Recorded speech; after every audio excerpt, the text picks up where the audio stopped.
Time to work on determining the number of valid hosts on a subnet. And as with the valid subnets determination that we just learned how to do, the actual subnetting here in this question type has already been done. And we need to come up with a value regarding that subnetting, and where before it was valid subnets, here it's going to be valid hosts on the subnet that we're given. And we start by arriving at the number of host bits, and that is a very short trip. A lot of times, if you're given the mask and prefix notation, you don't even have to do any writing to make this happen. It's 32 minus the number of ones at the beginning of the subnet mask equals the number of host bits. That's it. That's all there is to it. So once we have the number of host bits, what do we do with it? We put it into this formula, which is handier, dandier, and a little bit different than the one you learned in the last section. We're going to take 2 and raise it to the power of the number of host bits, which makes sense because we're calculating the number of valid hosts on a subnet, but we subtract 2. Then we have the number of valid hosts. And on exam day, make sure you take that 2 off because it can make the difference between getting the question totally right and totally wrong. You'll see exactly what I mean as we walk through this example using the network 200.10.10/26. Well, first off, without even looking at the screen, you know we got 6 host bits because we're given the mask and prefix notation, /26, 32 minus 26, 6. 2 to the 6th power, 2 times 2 times 2 times 2 times 2 times 2. See, I didn't trip that time. That's 64.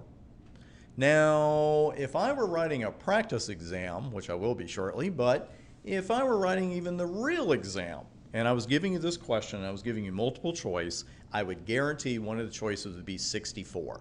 And I guarantee you 20% of the people minimum taking the exam who had not taken my course, well, maybe 50% that way, they would say, oh, 64.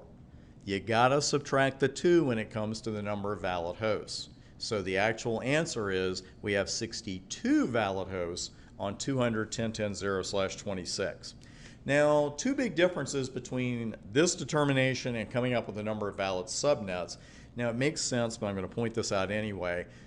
When you're determining the number of valid hosts, you need to know how many host bits you have.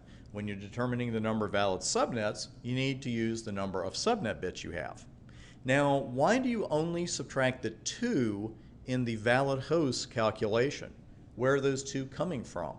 Well, there are 2 addresses in every subnet that are considered unusable by hosts. The very first address in the subnet is the subnet number itself.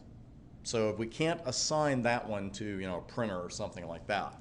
Now, the last address in the subnet is the broadcast address for that subnet. Now, I know I've told you the broadcast address 255.255.255.255, that is an overall broadcast address, but every subnet has a broadcast address of its own. And that is the broadcast address, the last one in the subnet. So the first and the last addresses in any given subnet should not be used by hosts.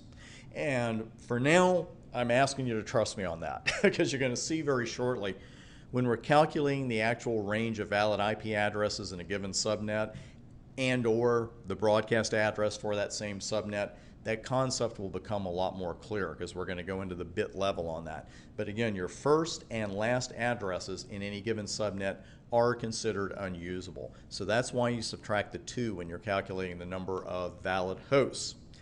And speaking of determining the subnet number of an IP address, by golly, that is our very next skill, and we're going to hit that on the very next video. See you there.